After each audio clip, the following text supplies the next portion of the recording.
All right, good evening, everyone. I wanted to welcome you all to this year's third presentation of our 2023 Evening Speaker Series event. I wanted to thank all of our valuable industry partners for joining us today. And the Nebraska Oncology Society would not be able to carry out its mission without all of your support. Here is our agenda for tonight. Just wanted to go over a few housekeeping items. Please keep your cell phones muted throughout the event. After the presentation, we'll have time for questions, so feel free to ask our speaker. The event is also being recorded and will be uploaded to the event website at a later date. The event has been approved for 1.0 CME credits, so please complete the evaluation on our event homepage to get your certificate. The evaluation is already live, and you can access that at the end of the presentation. So for our event tonight, we are hosting a virtual presentation by Dr. Mitchell Clark.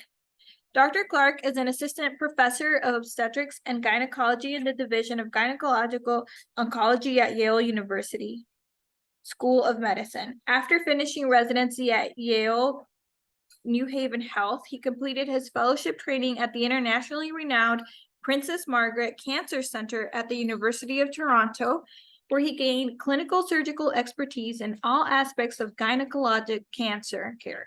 He also engaged in a rigorous research program focusing on furthering our understanding of the role of surgery in high-risk ovarian cancer. During his fellowship, he completed a Master's of Public Health and continues to actively research cervical cancer prevention at a population level using healthcare administrative databases. He has received numerous national and international awards for his research, teaching, and surgical skills, including the Society of Gynecologic Oncology of Canada, it's a research award, Award of Excellence in Minimally Invasive Gynecology, and Yale School of Medicine Teaching Award.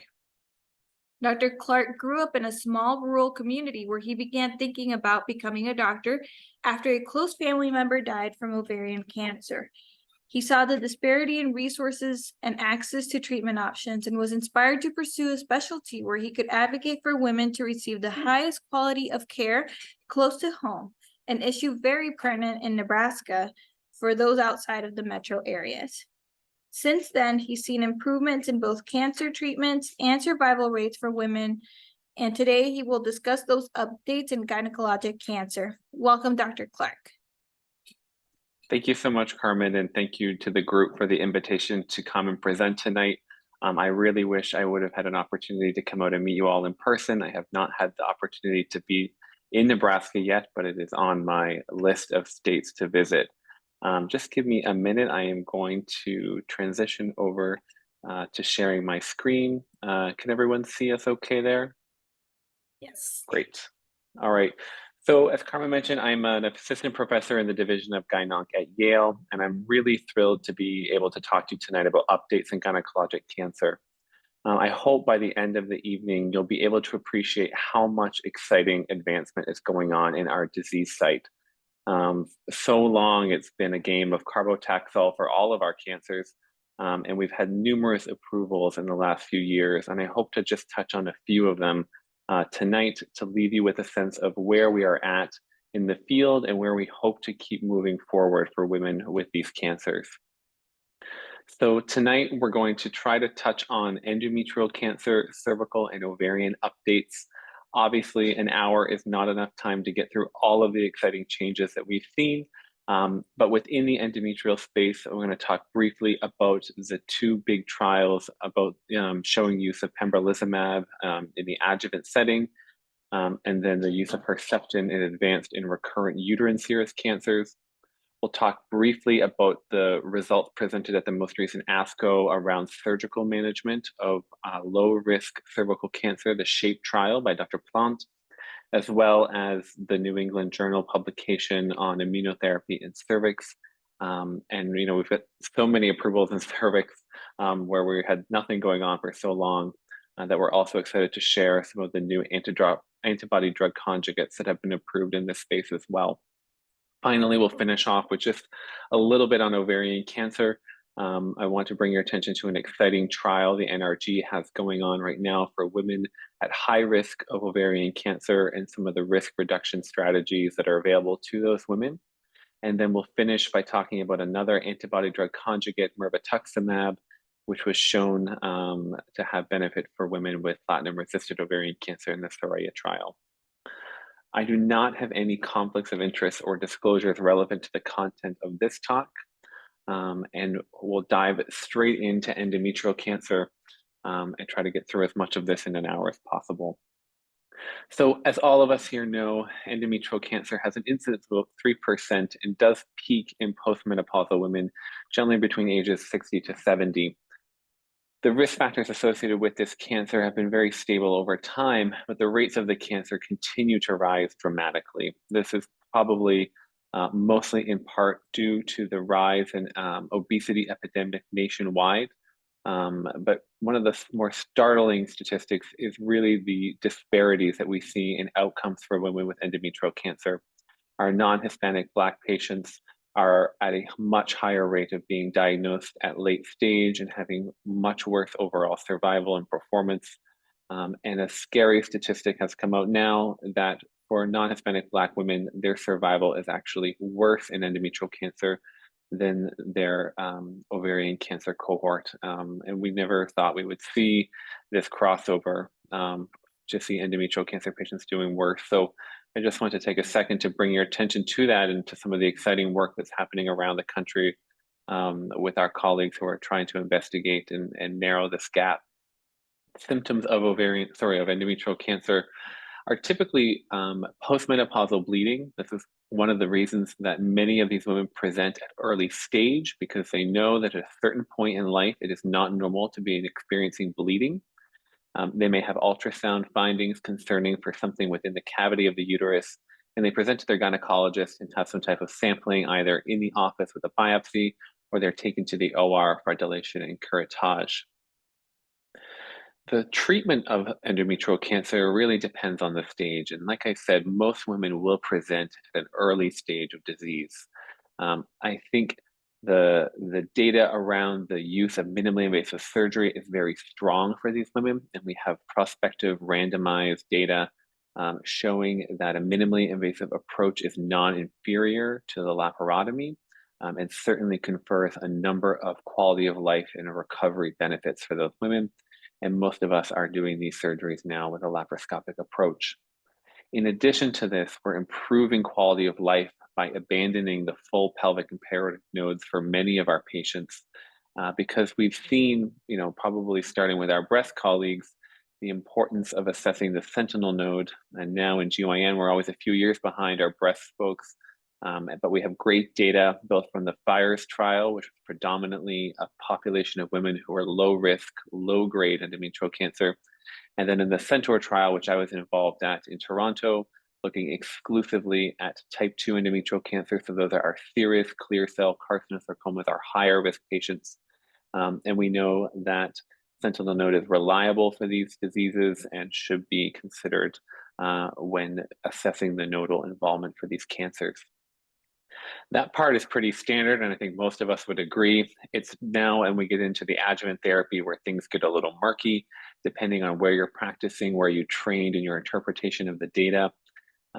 We all really agree on the importance of, excuse me, of vaginal brachytherapy for women with high intermediate risk factors. But really, once we get into the higher grade disease and a higher and more advanced stage, then there are really a number of different studies, and we could probably spend an entire evening just teasing all of these apart. But some combination of radiotherapy to the pelvis, be it whole pelvic or vaginal brachy, with some type of systemic chemo, whether you're doing a Portec-3 regimen with chemo RT followed by chemo, or you're doing more of a sandwich approach, which is where we give chemo, we take a break for the pelvic radiation, and we come back to the chemotherapy. There are a lot of different approaches, and NCCN would support many of them. But really, what I want to focus on tonight are the latest and greatest things coming out of our research sphere, and that is the use of immunotherapy for these women. So there are really two major publications that have come out over the last year or so. both very similar, but with some very distinct differences that we hope to highlight tonight. So the first trial was sponsored by NRG, this is GYO 18, and this is asking the question of, does the addition of pembrolizumab to carboplatin and paclitaxel improve survival in women with advanced or recurrent endometrial cancer?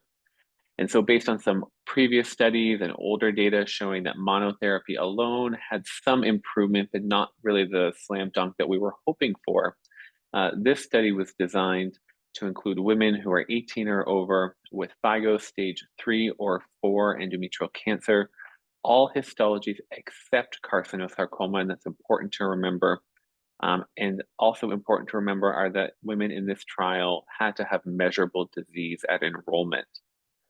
And so the schema for the regimen was on the left, you have the placebo arm, which is just standard chemotherapy plus placebo for 6 cycles. And then in our experimental arm on the right-hand side, women are receiving 200 milligrams IV of pembrolizumab in conjunction with carboplatin and paclitaxel. And then they go on to a maintenance phase, which can be up to 29 cycles of pembrolizumab, 200 milligrams. IV. Sorry. When we look at the results, these tables are a little hard, these graphs are a little hard to see, but on the top we have these results partitioned out by mismatch repair status, and we screen all of our endometrial cancers for MMR and then MSI because we know and expect a more robust response from those that are deficient in mismatch repair. And not unexpected, in the top, we see in the DMMR cohort a significant improvement, and the hazard ratio of 0.3 and the median PFS have actually not been met yet in this population. These are results with a median follow-up of only 12 months so far, but they're very exciting and have been published early. We look forward to seeing the follow-up. And even in the proficient MMR group, we see a significant difference, albeit certainly a little less robust, with a PFS of 13 months as opposed to almost 9 months. There's about a 4-month PFS difference. The very busy slide, but I include it just for completion's sake. But really, the toxicity and adverse events did not bring out any major new, safety signals or anything unexpected. Among the pembro-containing arms, fatigue, neuropathy, anemia were most common, and those were both in proficient and deficient cohorts. And when we look at grade 3 or worse reactions in those arms, including pembrolizumab, really just anemia, neutropenia, diarrhea, thrombocytopenia, probably more related to the standard chemotherapy backbones. When we look at the events that were of interest, and I like that they include this in here because, of course, as we become more and more familiar with immunotherapy, we're learning more about the unique set of toxicities and adverse events that our patients are experiencing.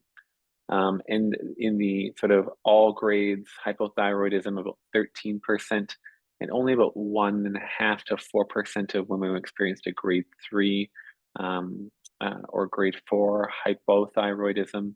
Hyperthyroid, less common, about 7%, but no grade 3 events of hyperthyroidism and no grade 3 events or greater of colitis, which is important to note. So this is in comparison to the Ruby trial, also published at a very similar time, but with some distinct differences. So this is a different IO. They're using dostarlimab in the Ruby trial. This is a little bit different in terms of the duration of the maintenance as well. Dostarlimab was given for a significantly longer amount of time. And the carcinosarcomas were permitted in this trial, which is important because we do see a number of these come through the door. They're very difficult to manage, as I'm sure you experience, just like we're experiencing here. And so it's exciting to see something available for these women. Different than the NRG trial, not all patients were required to have measurable disease. So in women with 3C1, so stage 3C1, so that's pelvic node involvement, if they were of a non-endometrioid histology, so serous clear cell carcinosarcoma, those really high risk for recurrence, they did not need to have measurable disease to be included. So That can be a woman going for her staging. Unfortunately, she's found to have positive pelvic nodes on the staging procedure, but everything was resected to no growth residual. That woman would be eligible for the Ruby trial and for this protocol. For the 3C2, so that's para-aortic node with or without pelvic node involvement. And of course, stage 4, so extra pelvic disease, all histologies, regardless of measurable disease, were included there as well. So similar idea. The patient goes to the OR, the omental biopsy comes back positive in addition to all the other staging, but there's no residual disease. That woman will be eligible for this trial. When we look at the chemotherapy-free interval from the last line administered, that's also a little different here. They were only looking for a chemo interval of 6 months. So what we consider that standard platinum sensitive type of interval, as opposed to the little longer interval that they wanted in the GYO study. So when we look at the breakdown of the women who were included in this trial, almost half of them were advanced at primary diagnosis, and about the other half of the women were recurrent. A nice breakdown of histologies as well, so about 10% carcinosarcoma in each arm, and then as expected, about half endometrioid and about 20% of serous patients. So a nice mix of different histologic backbones. When we look at the overall population, so this is both mismatch repair proficient and deficient, there did appear to be a statistically significant difference between the two, with a hazard ratio of 0.64 for progression-free survival, favoring the dostarlimab group over the group containing placebo. When we look then at the deficient MMR or the MSI high population, an even stronger benefit appeared in terms of progression-free survival with a hazard ratio of 0.28, favoring the dostarlimab group significantly. So again, these are not unexpected in terms of the difference between DMMR and PMMR, which is shown here at 28 versus 18, hazard ratio of 0.76, but really exciting to see that we're getting access and benefits shown much earlier in a patient's treatment journey, now moving these IOs up into the adjuvant setting, which is very exciting. And we look forward to seeing the overall survival report out from this trial. And there are ongoing trials of exploring hopefully just IO alone in our deficient MMR or MSI high population in endometrial cancer. So just to kind of quickly summarize what we've seen in IO and endometrial cancer in the last year or so, I cannot recommend strongly enough to you that if you're not already doing this, to be screening all of your endometrial cancer cases with MMR immunohistochemistry. MSI is a little bit more expensive, but you will catch about 3 to 5% of patients who might be MMR proficient and MSI deficient. At Yale, we're moving to a protocol of if a patient is DMMR, we do not go ahead and do the MSI testing. But if a patient is PMMR, we will make that effort to explore the microsatellite stability or instability. We don't want to miss an opportunity in about 3 to 5% of patients. You may want to consider adding pembro to women with recurrent or advanced disease who have residual disease and are mismatch repair deficient, and then consider it in those who are proficient as the data is not quite as strong. And then, those subtle differences in terms of dostarlimab versus pembrolizumab. You may just consider those who don't have residual disease for dostarlimab, depending on if you have that available on formulary. And we had this debate recently in our faculty meeting of, is everyone going to be giving in the PMMR setting? And I think it's important to think, what will you do in second line for this population? So we know pembro Lenvima is a very active combination in proficient MMR patients and has great results. And so if that would be your next go-to, you may want to hold off on using the pembrolizumab in the proficient population until maybe they've had their either subsequent recurrence or first recurrence, if that's your go-to next combination.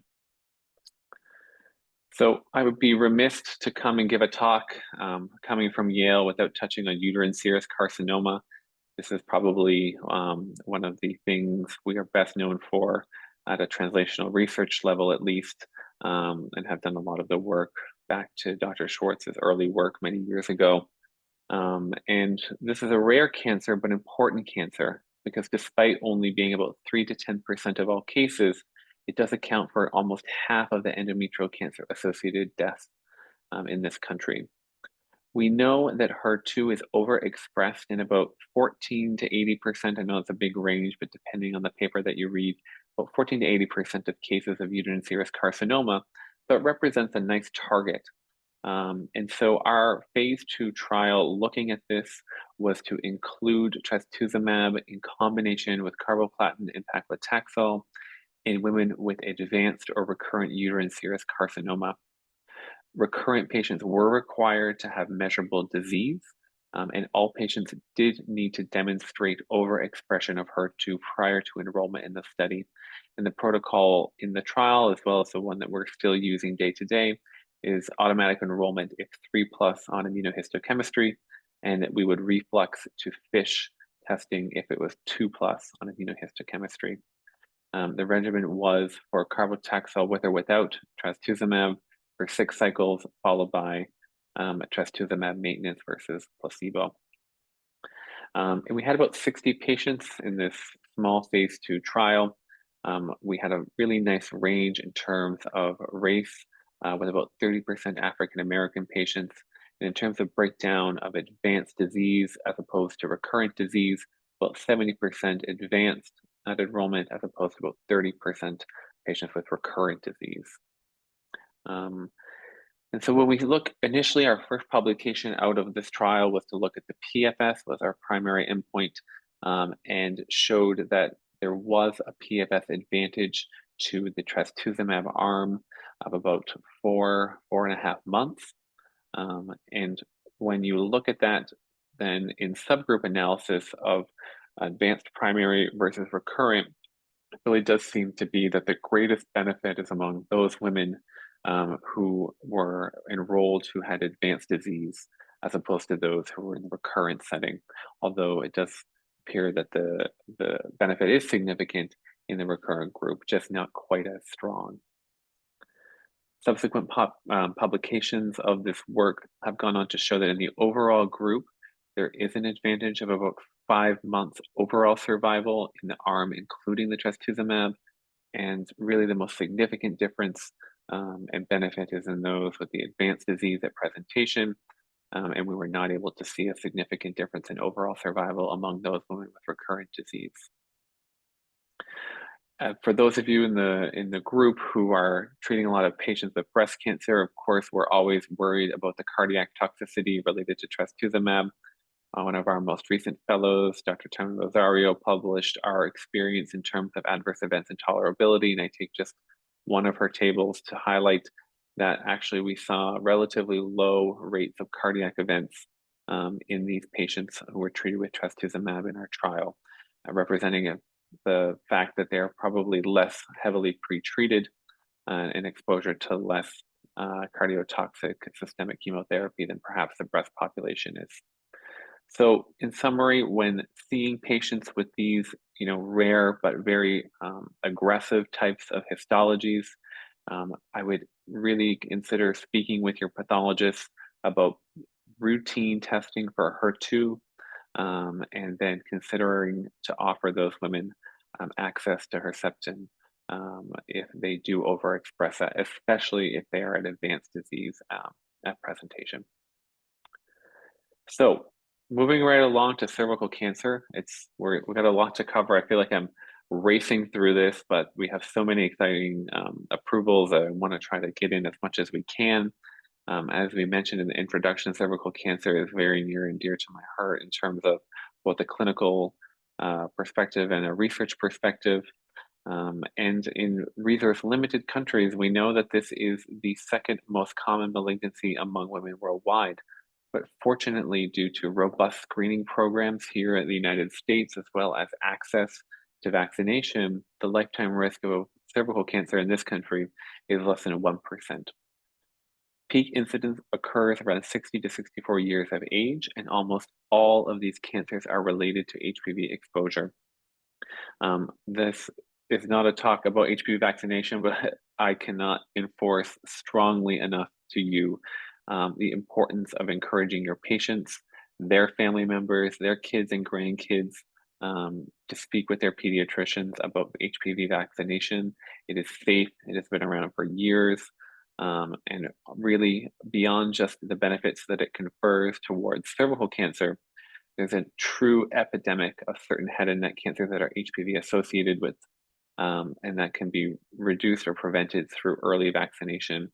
And really, the data is striking as we see steady declines in cervical cancer. We're seeing a rapid increase in head and neck cancers, especially among men. So it really behooves all of us to create this culture of vaccination for our patients and their families. For those who will go on to be diagnosed with a cervical cancer, treatment really depends on a few things, certainly disease stage at presentation, as well as a woman's desire to have any more children. There are a number of great fertility sparing options that women can consider depending on the extent of disease at presentation. And those range from something as simple to a cold knife cone for our most early, least invasive disease, to radical tracheolectomy with nodal assessment for women who have larger tumors. For those women who are completed their childbearing, the standard of care for early stage disease is radical abdominal hysterectomy.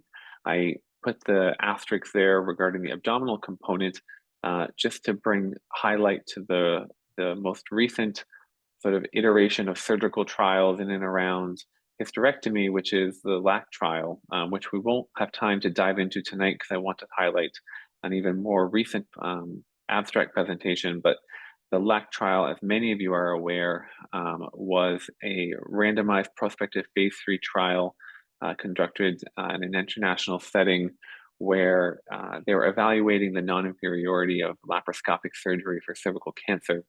And early safety data monitoring detected a signal in one of the arms, and to all of our surprise, the rates of death and recurrence were dramatically higher among those undergoing laparoscopic and robotic hysterectomy. And because of that, many of us, myself included, have moved to an open abdominal approach for this surgery. I think the residents love it because they're doing more open hysterectomies, but it's certainly been a dramatic change for many of us who came up in a time when we just assumed that this was that they were equal, probably because of that good data we have in endometrial cancer. But there are a number of studies going on to try to elucidate some of the nuances and criticisms that were brought up about the LAC trial. But until then, many centers and individual surgeons are doing these cases open. So you may encounter some patients who are coming to you with a laparotomy incision now after their cervical cancer treatment.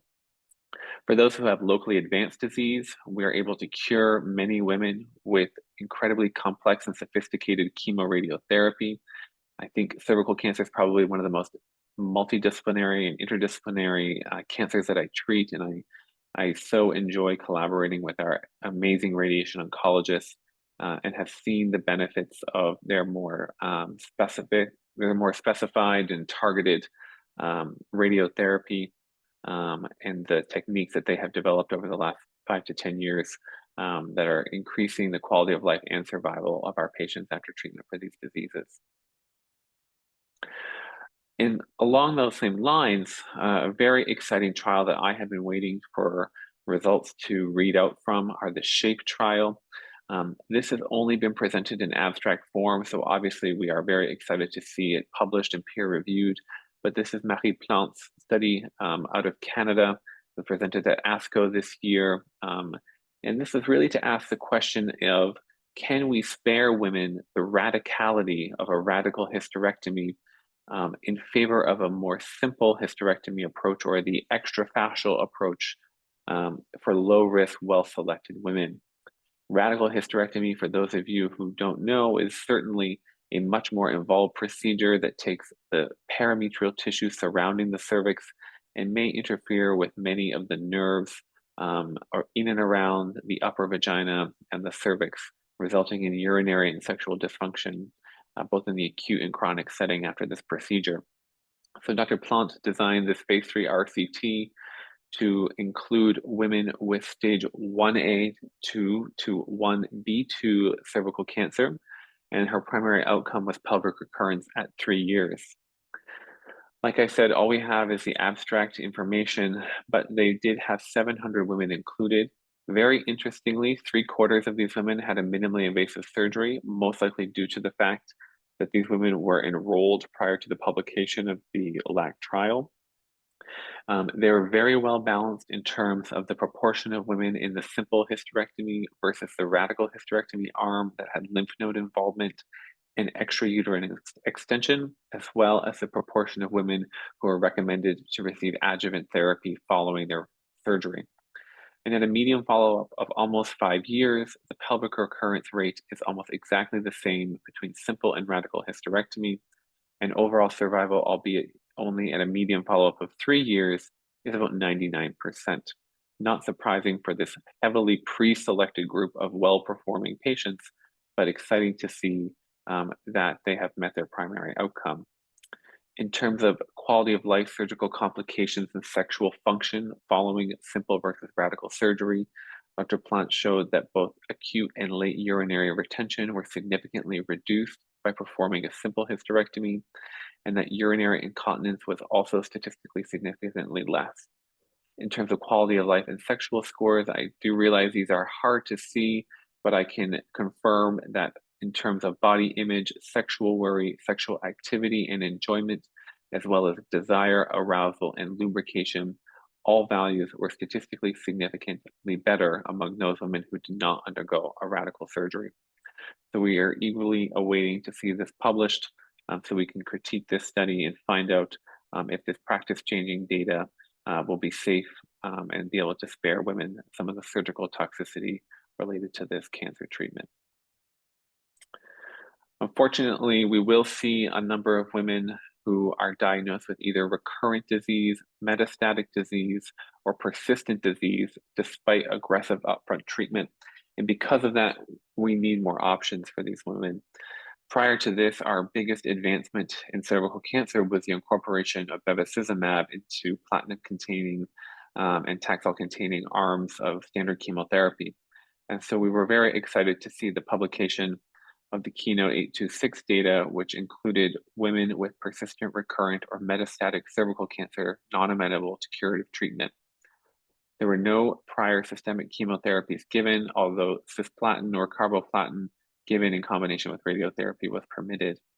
And patients were stratified based on metastatic disease at diagnosis, PD-L1 CPS scores of either less than 1, 1 to 10, or greater than 10, and the planned use of bevacizumab. And they were then randomized 1-to-1 to either receive pembro in combination with platinum and Taxol, with or without bevacizumab. When we look at their demographic characteristics of the populations in each arm, about 80% were recurrent patients, and of those, about 20% with distant metastatic disease, so pretty significant tumor burden.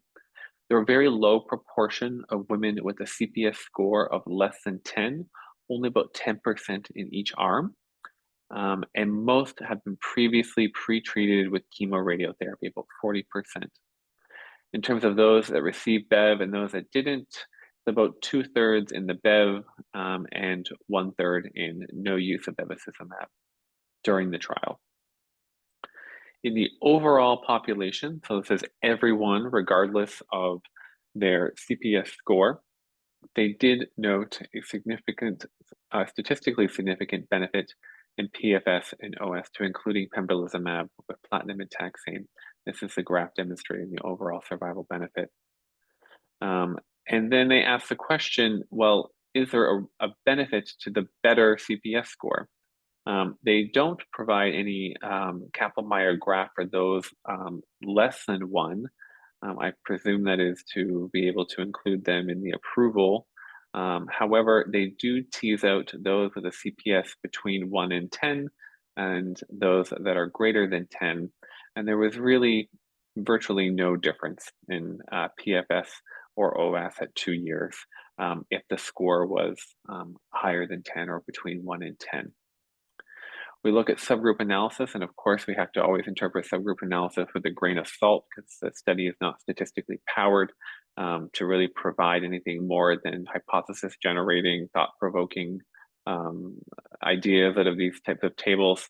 But we do see that in those in the PDL1 CPS score less than 1, essentially the hazard ratio is 1 and crosses 1, not unexpected. And the benefit really does lie within those who have a CPS score greater than or equal to 1. Again, another busy table of adverse events and toxicities, but I would just highlight that the most common grade 3 to 5 are really the anemias, neutropenias, and hypertension, and those are all probably most related to the platinum and taxane backbones of this regimen, and then some hypertension probably due to about 66% of patients who were receiving bevacizumab in combination with this triplet therapy. So despite this exciting advancement for women who have a CPS score of 1 or more, we will see still an unmet need until now for women who are either CPS less than 1 or perhaps receive this triplet or quad therapy and progress on the pembrolizumab regimen. And what do we have to offer these women?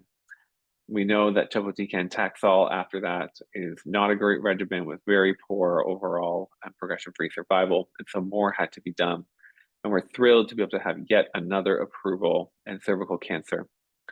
This is tisotumab vedotin, an antibody drug conjugate that targets tissue factor, which is overexpressed on many cervical cancers, and it delivers a payload of an antitubulin molecule, MMAE.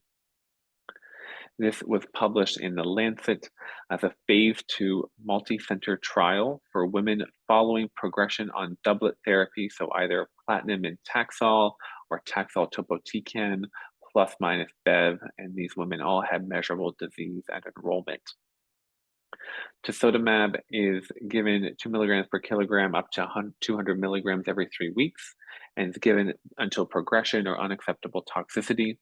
And there is requirement for baseline assessment by an ophthalmologist, and we'll talk a little bit about why ophthalmology is getting involved in GYN oncology.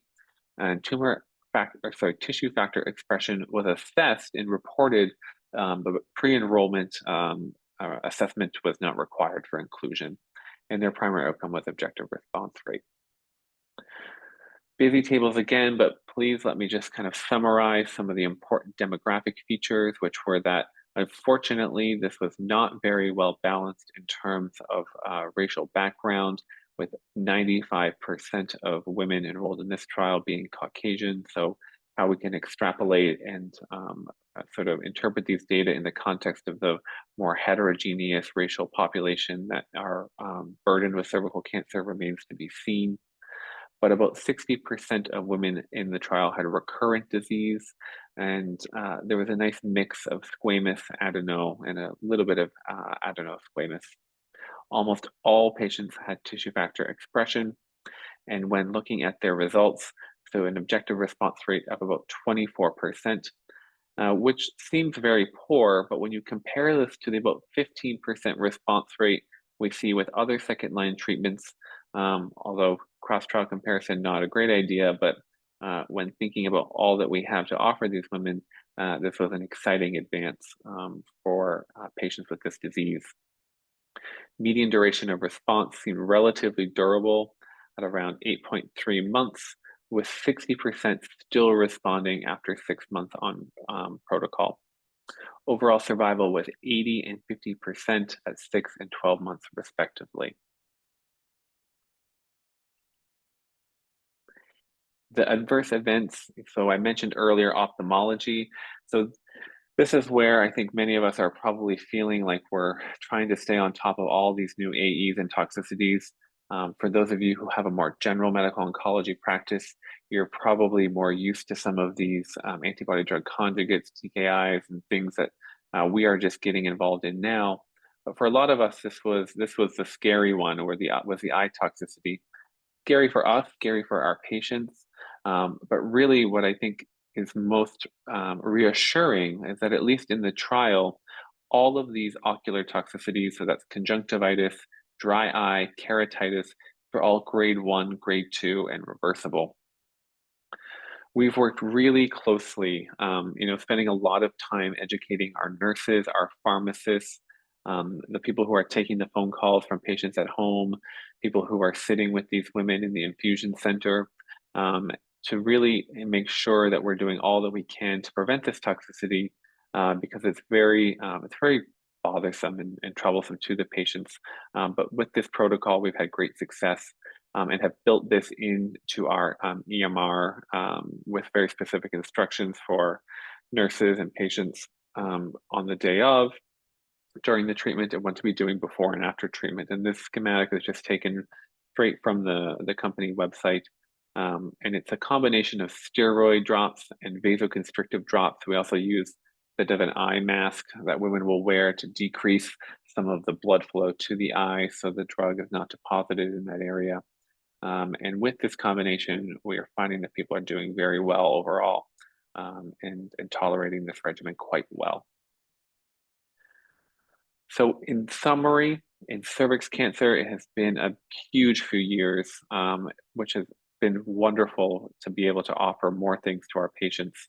But I have to be honest, I would love to never see another case of cervical cancer again. And only through vaccination will we be moving towards our goal of eradication of this disease. So really, I talk a lot in my other role at the Department of Health HPV working group about how we get this message across. And I think for us as practitioners, patients value our opinions so deeply, and I can't encourage you enough to speak openly with your patients about the safety and importance of this vaccine.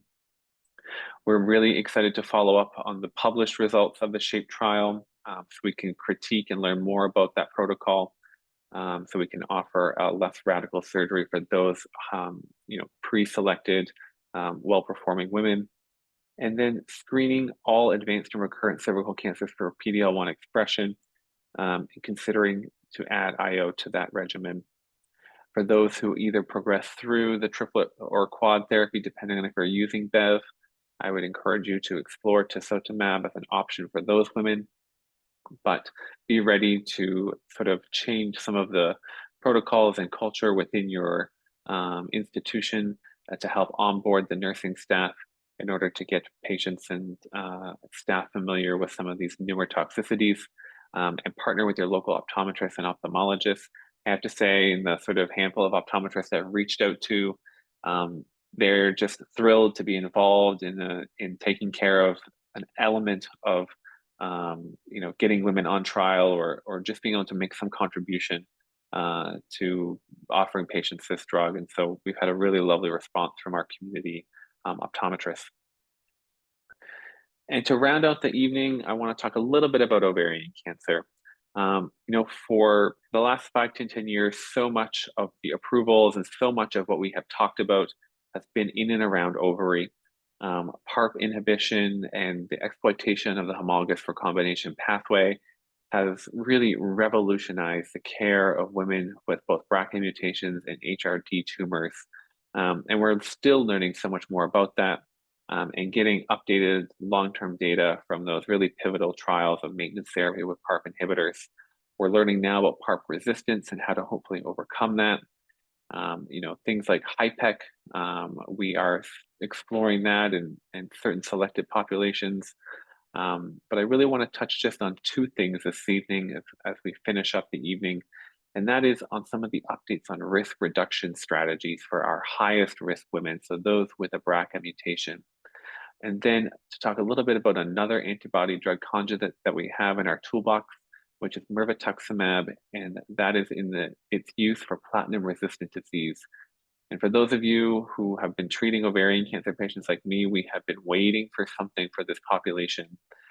What we've been able to offer these women is really, really limited, and it's exciting to see something new coming out for this very difficult portion of a woman's ovarian cancer journey. So just to go back a little bit to where does ovarian cancer come from? And well, actually, it might be fallopian tube cancer now. For years, based on all of those great epidemiologic studies that showed that anything you did to reduce the number of lifetime ovulatory events seemed to decrease your risk of ovarian cancer. So that's, breastfeeding, that's having multiple children, that's taking continuous oral contraceptive pills.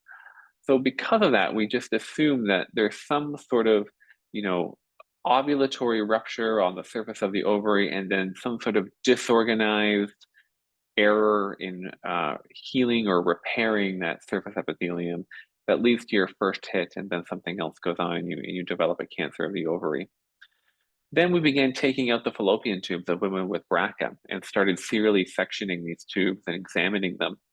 And we identified this really lovely continuum of precursor lesions that begin with this P53 signature that evolve into the stick lesion.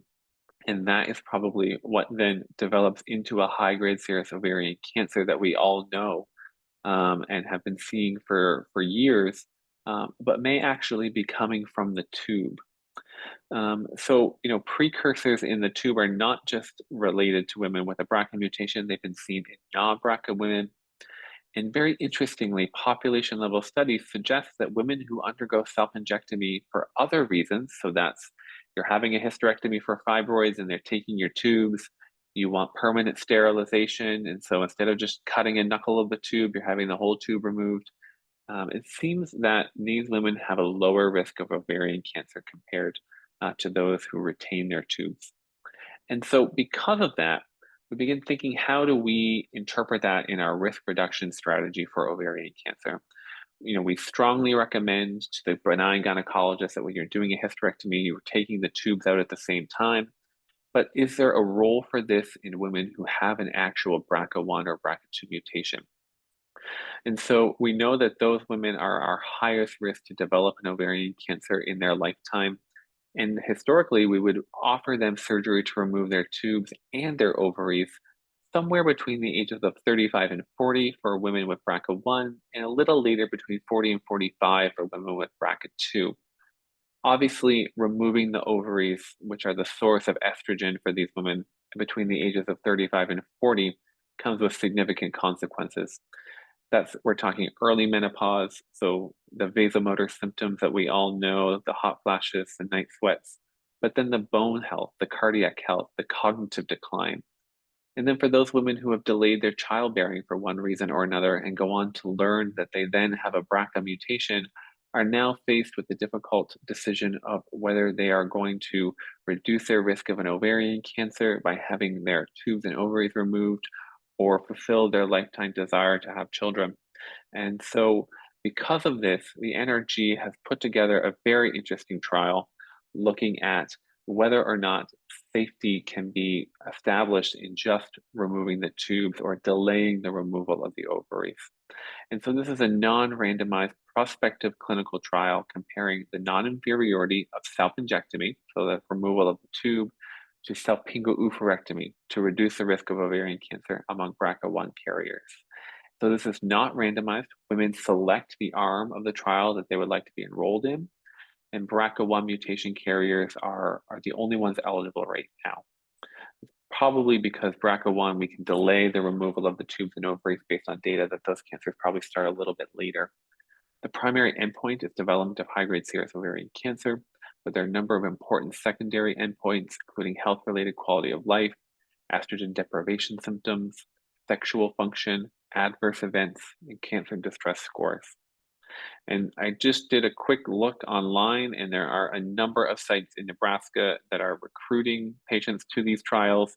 And so I would encourage you, especially those in the audience who are treating a lot of breast cancer patients. I'm sure you have a number of BRCA women in your practices, and they may benefit from sitting down with one of these folks to discuss whether or not this is a trial that would be appropriate for them in their mission to reduce their risk of ovarian cancer. So we know that one of the greatest unmet needs, like I mentioned, is the platinum-resistant phase of ovarian cancer. The natural course of this disease is aggressive cytoreduction at diagnosis, followed by platinum-based chemotherapy, which has really been our most active agent in this cancer, and then a period of disease-free time. Unfortunately, despite all of this and a negative CT scan after the first line of therapy, almost all of our patients will go on to relapse at some point. And depending on the timing of that disease-free interval, they may be offered re-challenge with platinum, secondary cytoreduction, but eventually those treatment-free intervals become shorter and shorter, and eventually a woman is deemed platinum resistant because she has relapsed within 6 months of her last platinum regimen. Historically, the options we had for these women were weekly Taxol, doxorubicin, topotecan, and then sometimes including Avastin with these regimens as well. Obviously, clinical trials an important place to consider, and we encourage all of our patients to enroll throughout their experience. But really, the standard of care options are very poor, and the objective response rates are very, very discouraging.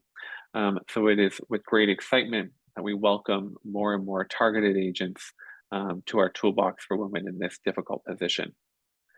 Mirvetuximab is another antibody drug conjugate, but this actually binds to the folate receptor alpha, and this is reported to be overexpressed in about 80% of high-grade serous ovarian and fallopian tube cancers. The payload delivered here is somewhat similar to the one we discussed in the cervical cancer trial. It's a type of tubulin inhibition. And very interestingly, these molecules can be released in their active metabolites into the tumor microenvironment, causing an effect known as bystander killing. So one of the early trials examining this that has been reported out with positive findings is a Soraya study. And this was a phase 2 single arm trial looking at women who expressed folate receptor alpha. And they defined that as over 75% of cells with 2+ staining. And that was worked out in some previous studies, seemed to be the best group of people to include. They were eligible if they had received 1 to 3 previous lines of therapy, and platinum refractory, so that means progressing on platinum, were excluded. The dose you can see here, and just like the other drug, ophthalmic exam was required. We see here an overall objective response rate of about 32%, which really is a significant improvement, although it looks very discouraging. But when you compare that to what we have options for these women otherwise, it really is exciting early data out of this study. The duration of response on average is about 7 months, and we continue to look for long-term results, both in terms of duration of response and number of responders. And hopefully we'll see this drug incorporated to other lines, both in the platinum sensitive as well as the recurrent setting, as we learn more and more about its efficacy. Again, another busy study in terms of adverse events to report out, and I just want to include them all here to be complete. But the most common, again, are the ophthalmic with the blurred vision, but only in about 6% were they grade 3 to 4. And keratopathy, another eye issue, around 9% grade 3 to grade 4. Again, important to partner with your local optometrist and ophthalmologist in order to make sure that these patients are getting everything they need for their eye care. And in terms of the scheduled recommended by the drug company, patients do, again, a combination of steroids and lubricating drops, and those are given both during and after infusion treatment in order to reduce some of the undesirable ocular toxicity associated with these ADCs. So just to summarize a little bit about what we talked about in ovary, again, I'm excited just that we have so many things to talk about outside of ovary, because normally I give these talks and it seems like all we talk about is ovary. But I would encourage you to think about enrolling your patients on the SOCROC trial, which is examining the role of self-injectomy alone. Initiate folate receptor alpha testing early. I believe you can get this through things like outside, either through foundation or whatever outside lab you use. We are internally accredited to perform this testing in-house, but that was a bit of a production to get done. So I think this has been one of the bigger barriers, but I'm sure your local rep can help you identify the pathway to get folate receptor testing done for these patients. And really educating your office staff, nursing teams, how to identify and manage these ocular events early. because they can be very distressing for the patients, but it's very exciting to have these types of results and these options to give to patients who had very little in terms of effective therapy in the platinum-resistant setting prior to this. So we hope to be able to overcome some of these toxicities with minimal intervention and keep people on study and keep people on these medications.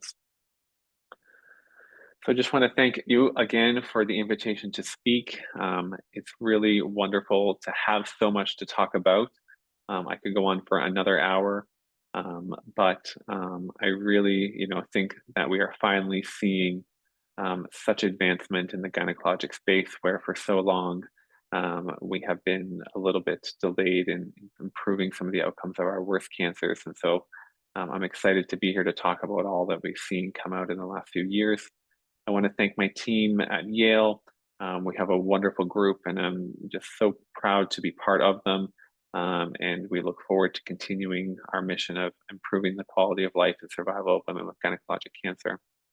Our partners in industry, of course, we couldn't do so much of what we do without them, and I thank them for providing some of the slides and infographics for some of the studies tonight. And of course, to our patients and their families who provide us the opportunity to take care of them every day. So thank you so much. Do you have any questions from anybody? Thank you so much, Dr. Clark, and I'll open it up for questions from the audience. Oh, Dr. Beaver? I have two questions, actually. One is laboratory oriented, and one is very clinical. But in endometrial cancer, should every patient get testing for HER2? Or I don't think you actually said that, but I forget the situation that you mentioned that the oncologist should ask the pathologist. Yeah, we only have data in the serous population right now. And so I would only take the time to get that testing in anyone with advanced or recurrent uterine serous. We do not have any data yet, although we are currently exploring it in the early stage uterine serous, but in anyone with advanced either stage 3 or stage 4 USC, I would ask your pathologist to just do a immunohistochemistry testing and then reflex to FISH if 2+ on the IHC.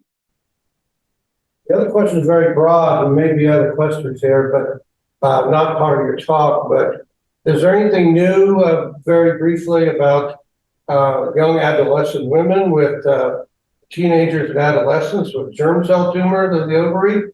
Is there anything spectacularly new? Well, the treatments are pretty good, aren't they? Yeah, the treatments are pretty good. The only thing that we're currently exploring right now, and I don't think this has been published yet, but I believe has been preliminarily presented, is whether or not everyone needs BEP and whether we can spare some patients, especially these younger patients, and give them carbotaxol. I know our pediatric surgeons and pediatric oncologists, we have I think it's an NRG trial open currently at Yale. We are hoping to identify maybe some lower risk individuals who may not need to take on the toxicity of what is often a difficult regimen to get finished. Thank you. Thank you. Do we have any other questions from the audience?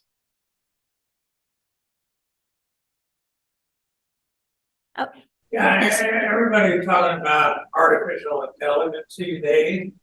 So, coming from where you're located, do you have any excitement going on in your subspecialty with regard to initiating this and utilizing it in your program? Yeah, that's a great question, and it's sort of a double-edged sword, isn't it? It's a little scary to see where things are going, but also exciting to see, if harnessed in the right way, where we might be able to take this. We don't have, at least within the GYN group, active program in AI, but what we are starting to do is increase use of 3D printing.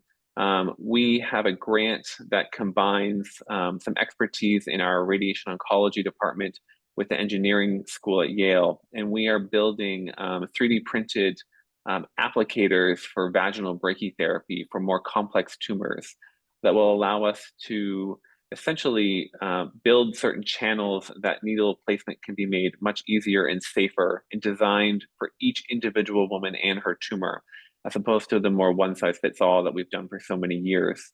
And so I think as we see more and more of these funding opportunities that are encouraging kind of crosstalk across not just disciplines, but actual, engineering in medicine or AI in medicine, that we're really going to be, able to hone in some of these newer technologies to make things better for our patients and a little bit more individualized.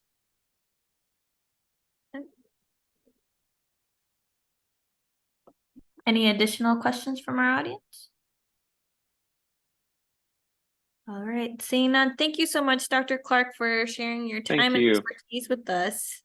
This was a great talk. Thank you very much. It was wonderful. Thank you for having me. Take care. Thank you.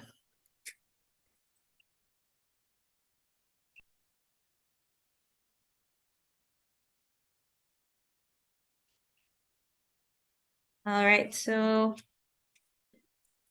just a couple of dates for our next event. Will be Tuesday, November 7th, here, same time, same location, for our survivorship after CAR T-cell therapy talk. And then we have already set the date for a winter breast cancer symposium, and that will be Saturday, February 10th, 2024. So we're already looking forward to next year, if you can believe that already. And then thank you again for participating today. You can complete tonight's evaluation either using our QR code up here or on our event website and claim your CME that way. All right. Thank you all so much for your time, and we hope to see you at our next event.